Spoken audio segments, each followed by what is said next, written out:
glad other people feel that way too. And in grand art talk tradition, there's no one in the front row. So there's room if people want to move up. But it is my extreme pleasure to welcome and introduce Sharif Bey, whose wonderful work is surrounding us in this room. It has been just such a pleasure to host the work here at Concept Gallery. We've had tons of people in to see the show. Sharif is, I'm sure we'll talk about this, but is originally a Pittsburgher, so he has a good connection to the city and lots of old and new friends here. So please join me in welcoming Sharif. I think I'm just going to pull up a chair for now. I'm sure I'll jump up. Hello and welcome. I was thinking on my way here about exactly how I would start this conversation. The older I get, the more difficult it is to kind of abbreviate my life story, right? I'm able to continually be challenged with that. I just turned 45 this summer, and my daughter just turned 18, and she told me the second she turns 18, she's moving out. So she's hunting for an apartment as we speak, but it looks promising. And it's an interesting time to reflect. I also, ironically, just got an email from my department saying, congratulations, you're 10 years in at Syracuse University. So 10 years of service at Syracuse. I've been at Syracuse University for 10 years. I'm originally from Pittsburgh, and there are a couple of things I want to say first and foremost about clay and what I call the clay conspiracy. There seems to be a perceived hierarchy about materials and processes in the arts. And some material and processes, for whatever reason, get the short end of the stick. And my theory about clay and why clay seems to be, like, even to this day, I still have galleries, curators, but it's ceramics. So to say that if it was made out of polyurethane or if it were made out of fiberglass, it would somehow be held in higher esteem. And I think one of the reasons why there tends to be a stigma associated with ceramics is its accessibility and its long-standing tradition with non-Western cultures. So the idea that I don't need philanthropic support or a commission to produce something in ceramics. It's something literally you can dig in your backyard and fire in your front yard if you choose. The idea that I don't need to buy bronze, I don't need someone to somehow endorse me so I can be a productive artist in clay. The idea that it's so ubiquitous all over the world and throughout time somehow means is that it's one of the few media where everyone has a voice in it. Everyone, since the beginning of time. So we have certain materials, certain processes, certain techniques that necessitate a certain kind of community and a certain kind of resource. But in the world of clay, we don't need that. In many regards, I've kind of come full circle with my understanding of that because some of you may know that I started primarily at the Manchester Craftsman's Guild in Pittsburgh as a young ceramic apprentice. And that is a state-of-the-art facility that rivals many colleges and universities. So I was quite spoiled. And when I started to move in other facilities, I'm looking, this kiln isn't as good as the kiln I had in 12th grade. This glaze lab isn't as good as the glaze lab I worked in high school. I came to expect a certain caliber of facility. But as I matured and traveled the world, I realized that I literally have things in my yard under a tarp that people in different parts of the world are building symposia around. So the idea of one person's trash is another person's treasure, I think clay and its history speaks volumes to that. So as I've become, awakened to the world of technology and social media and seeing, like, wow, they're literally having a symposium around something that I'm wasting. And it really changed the way I think and continue to think about what it means to produce as a ceramic artist and how I'm able to perpetually find new spaces to ask new questions through this material. So to give you a little bit more background, I mentioned before, born and bred Pittsburgh, probably the first nod to my my artistic ability was when I was 10. I got recommended to come to the Carnegie Saturday program. I went to a wonderful program that doesn't exist anymore called the Pennsylvania Governor's Schools for the Arts. I think I met the founder of that, and I think they closed that within the last 5 or 10 years. It was an amazing program. Tons of pre-college programs through the Manchester Craftsmen's Guild and their staff nudging me to try new things, to go to new places, to meet new people. And I started literally doing that when I was 14 years old. It's like, hey, why don't you spend 5 weeks at Bennington College working in clay?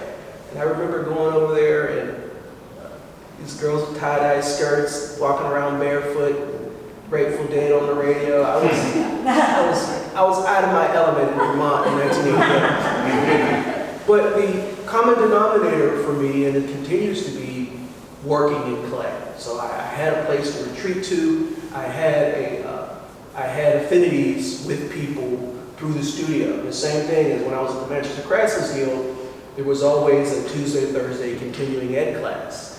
And a continuing ed class was primarily retirees and hobbyists and local art teachers. So ironically, as an art student in high school, I didn't have them on speed dial, but I knew all the art teachers in the district, which kind of made me an art nerd, even if I didn't want to be. So we were swapping glaze recipes and working in the studio. But we also had a connection there to wonderful artists like Diane Samuels, Marie Kelly, Thad Mosley, Cindy Snodgrass. I can go on and on about the list of artists who, at that time in that place's evolution, it was a conduit not just for ceramics but for arts and connectivity.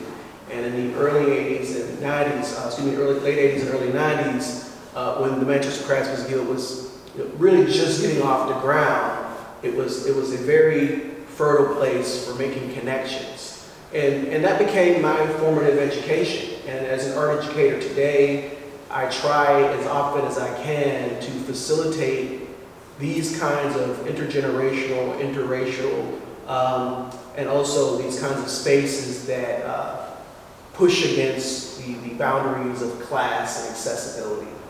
So we have empty bowls and raise money. I try to get as many senior citizens as I do Boy Scouts and Girl Scouts, right? From all, and of course as many students of color as well as white and others from the community there. And again, that's the kind of artistic community I came to know and thrive in. And there is, of course, a comfort zone that one has to push by. But for me, the making has always been that. So I think that art is a wonderful way to eradicate uncomfortable silence. So if I'm in a room, cooking is a great way to do it too. So if I'm in a room and I get nervous, I'll start chopping carrots. You sit and drink wine at the counter and I'll make the hors d'oeuvres, but at least it gives me something to kind of do. So anyway, as it pertains to these specific works, I primarily started out as an art kid, as I mentioned, and I came from an art family.